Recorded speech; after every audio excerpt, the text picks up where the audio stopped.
Good afternoon, students. Welcome once again to the online classes presented to you by Sri Vidyamandir Matriculation Higher Secondary School, Uthangarai. Students, today we are going to look into the lesson Never Never Nest by Cedric Mount, by the famous playwright, American playwright Cedric Mount. Never Never Nest. Nest. Nest. The word nest refers to a home. Never, never nest. Before going into this lesson, let us have a look at our contemporary society. Today's society, people intend to buy a lot of things.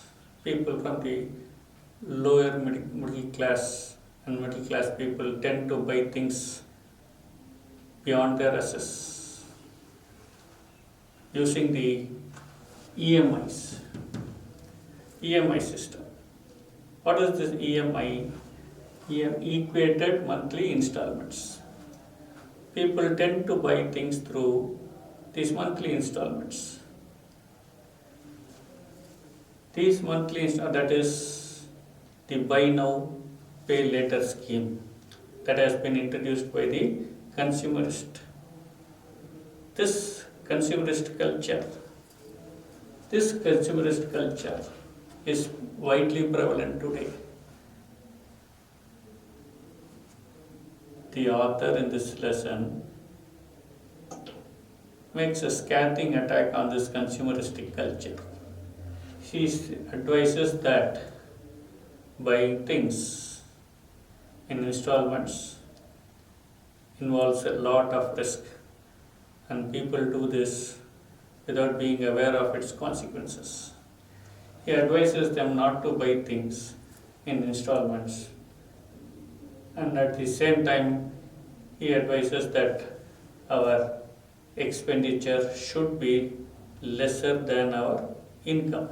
The income should be greater. That is the message that the author drives through this short one-act play. Never, never nest. Before going into the lesson, let us know a few details about the author. The author Cedric Mount. He was born on April 13, 1889. He was born and brought up, raised in California, America. He became a famous violinist, a wilderness photographer, and a remarkable playwright. A considerably remarkable playwright. He became a considerably remarkable playwright of his age. But in fact, his literary career was brief. It started only in 1932 and lasted till 1940. During his brief stint as a playwright, he came out with some wonderful plays. His wonderful plays, which were well knit with a mixture of satire, colloquialism, humor, and exaggeration. Some of his popular one-act plays are Dirge Without Toll, a 20th century lullaby, To Cut a Long Story Short, and Nature Abhors a Vacuum. His one-act plays were very witty, satirical, and carried much insight. They were insightful. They exposed the shams, fakeness of contemporary society, besides delicately admonishing the guilty. He was Also, the author was a long-time participant in the wilderness hike trips sponsored by the Sarah Club. He died in 1959.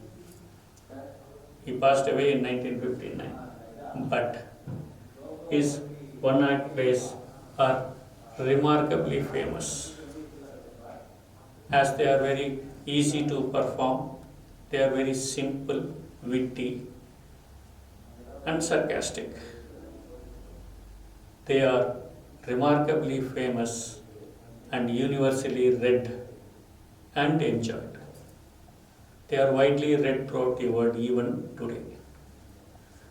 These are a few details about the author. Now, before moving over into the lesson, let us have a quick glance at the glossary to know the meanings of some of the hard words that we may face or confront during the reading of the lesson. Lounge. Lounge is a word. Lounge means living room. Lounge means living room, where people sit and enjoy their leisure time activities are carried out. Lounge. Cozy. Cozy means comfortable. Cozy. Installment. Installment is one of the parts of a debt. One of the parts of a debt to be paid at regular intervals. Debt divided into several payments. One of the parts is called the installment. Absurd. Absurd is ridiculously unreasonable. Ridiculous. Meaningless. Propose. Propose is intent to do something. My intention to do something. Realize. Realize is to make out, to understand, to become aware of something. Realize. I realized my mistake. Very late. Thin gummies. Thin gummies. Small articles. Small articles, names of which are not remembered, which we tend to forget. The names of small articles. Motto. Motto is a short sentence or a phrase chosen as encapsulating the ideals of an individual, a rule guiding the behavior of a particular person or a group.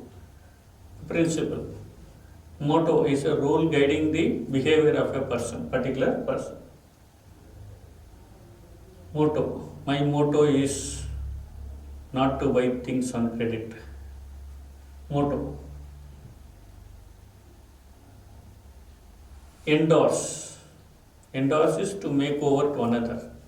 He endorsed this. I can write the name of somebody to whom this should go. I'll writing the name on a check. Endorse is to represent something. Representation. To make over to another. Tartar. Tartar means a person of irritable temper. Temper is anger, an irritable anger. Person with an irritable anger is called a tartar. Shams. Shams. Shams, something fake. A thing that is not what it seems to be. Intended to deceive. Something that what it not seems to be. Something fake.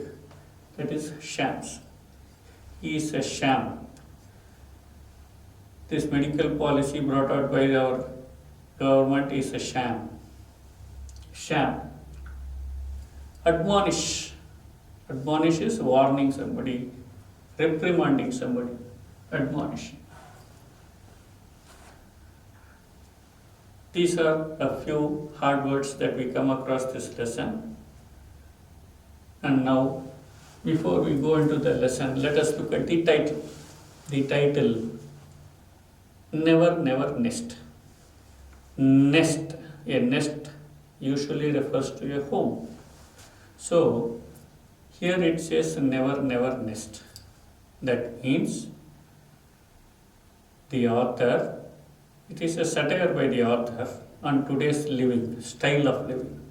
He says the nest, the home will never be built. The impossibility of a home, owning a home in installments. That is what the author feels. He says that never, never, double negative is used in the title, never, never.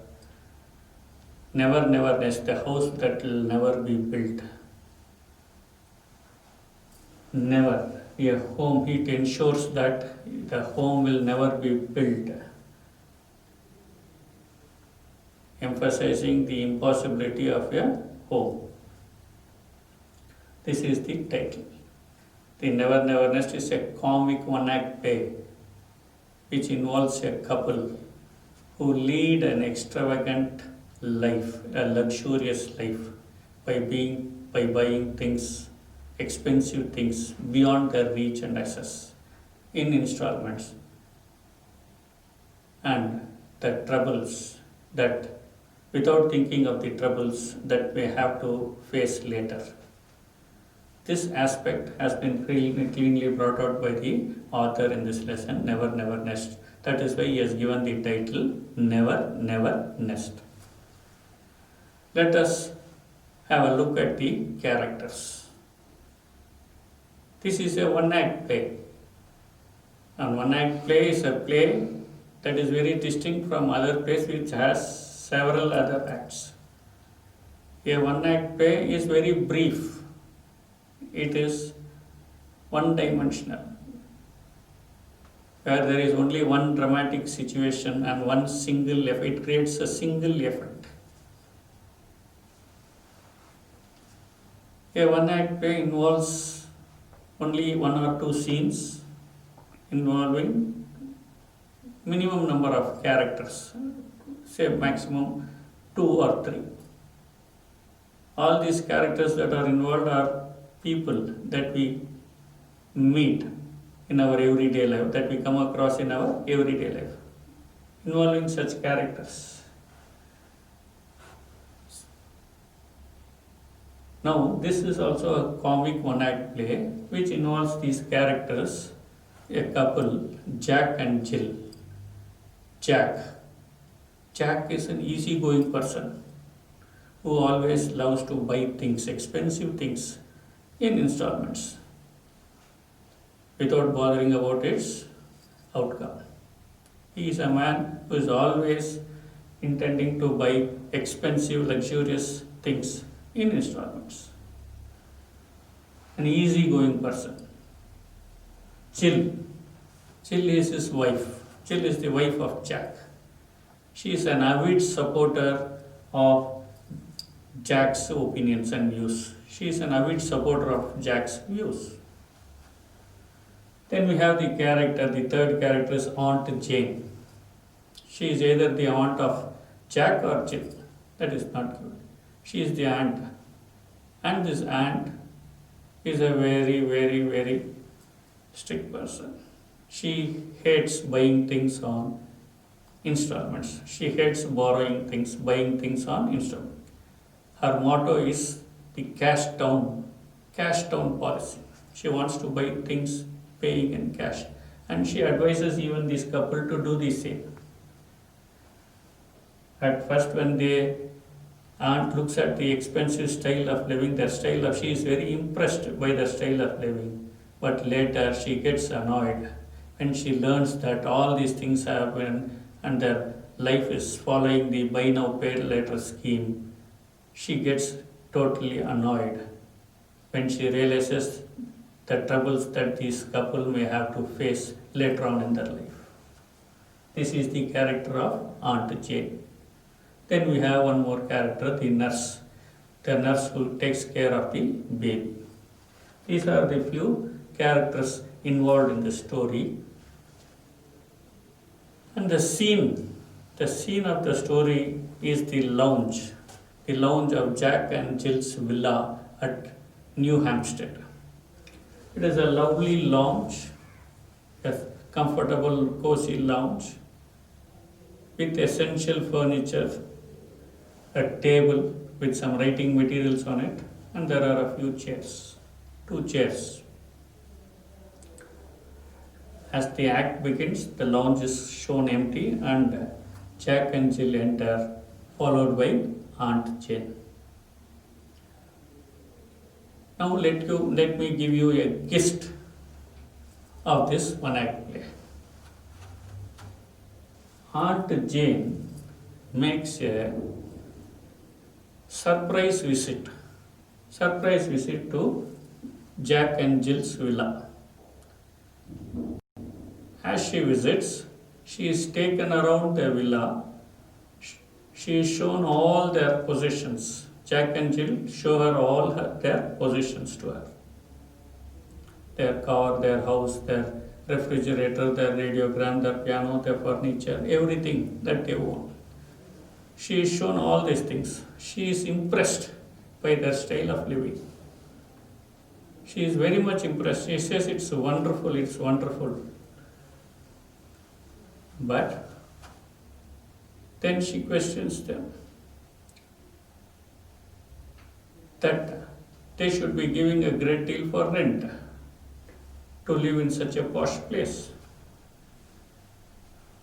When Jack tells them that he is the owner of that place, she is shocked. She is unable to believe that they are the owners of that house. Jill says that anyone can become a owner by paying just 10 pounds. Only then the auntie realizes that they have bought this home in installment. Jill then talks about the radiogram through which they listen and enjoy music, which even Jill enjoys when Jack is away on business. She moves it to the kitchen and enjoys it while cooking. Now, when they ask aunt of their opinion about their home, she says it is wonderful. Jack and Jill tell their aunt that they owe a lot to their aunt. It is only because of her aunt that they are living such a life. When they owe it to her, she gets more worried.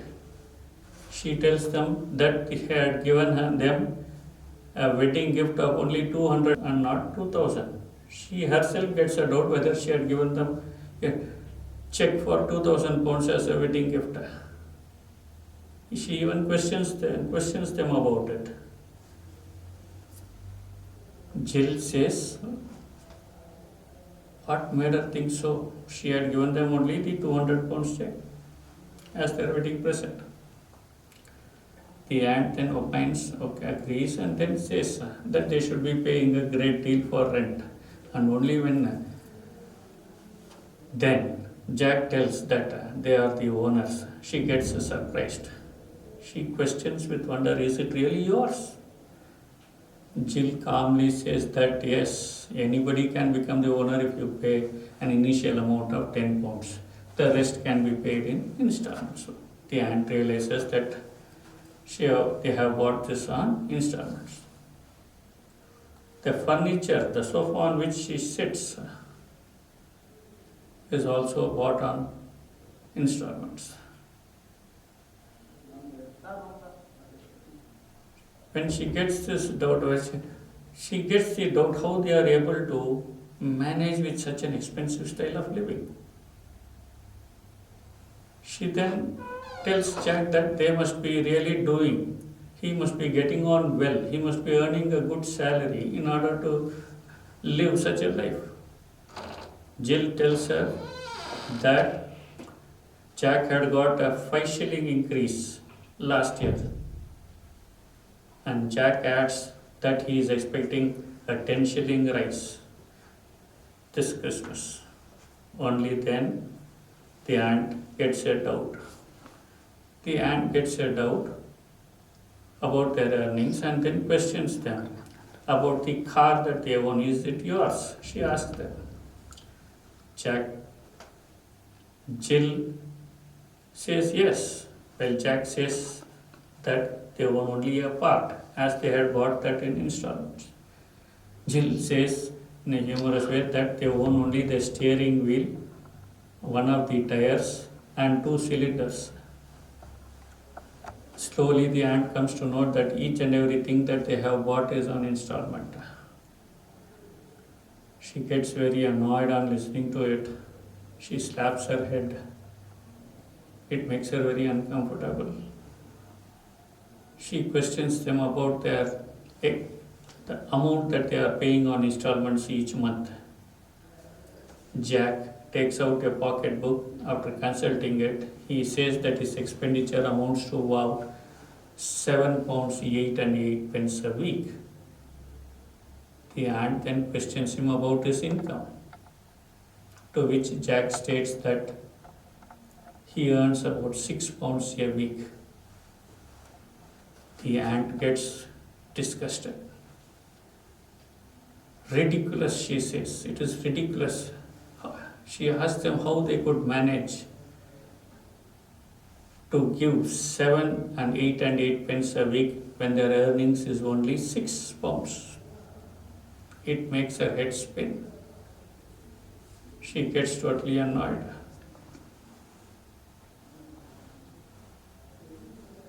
When Jack asks her to lie down, she says she is not ready to do so. She doesn't want to lie on somebody's bed which is owned by somebody.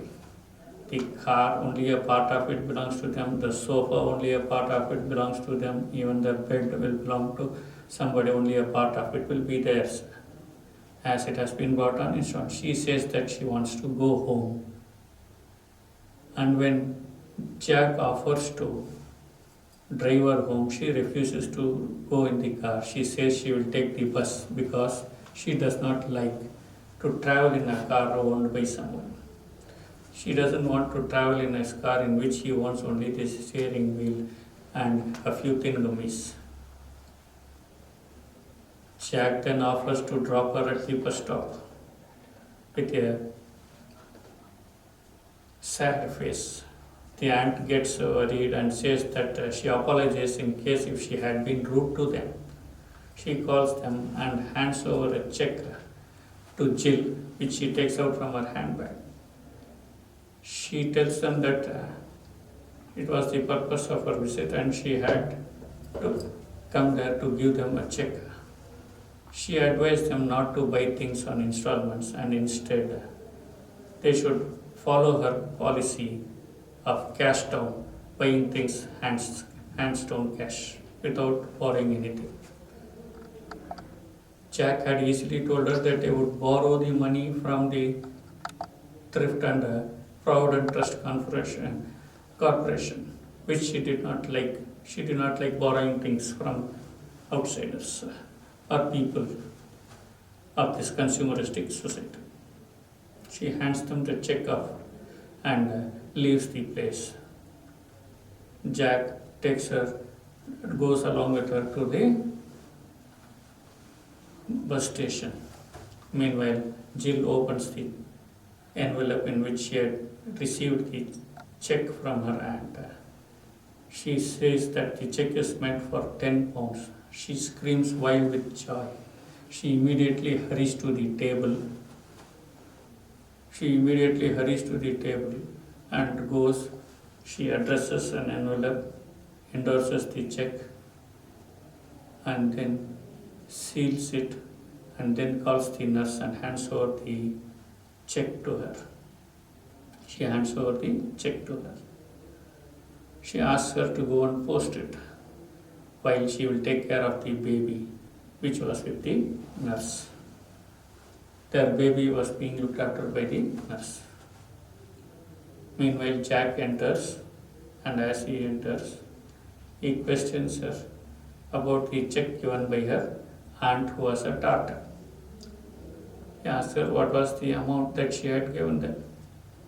And when he hears that it was for £10, he also gets excited and happy and whistling. He says that he can pay the two of the future installments for the car next month. But Jill says that she has intended to do something else with it, as she has already sent it off for someone. When Jack questions her, Jill tells him that she had sent the check to the doctor Martin.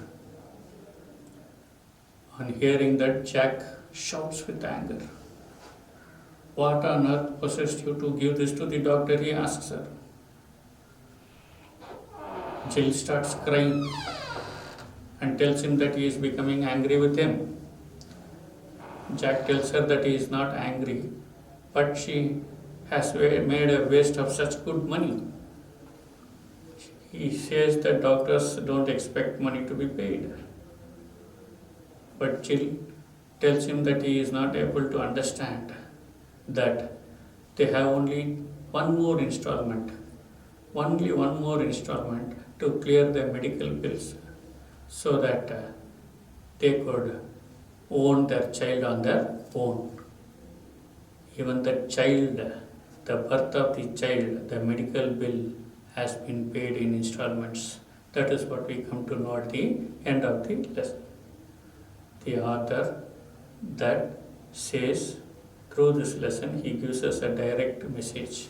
Through this didactic and thematic one-act way, he gives us the message that buying things on installments is highly risky, and people of today do buy things on installments without thinking of the consequences that may have to face later on. A lot of people buy things today on installments easily, but encounter a lot of difficulties while repaying it later. Hence, the author rightly calls it the never nest, that is, the nest that can never be built. That is why he has given this title, Never Nest. Now, in our next class, let us read the lesson word by word. Until we meet next time, goodbye. Take care.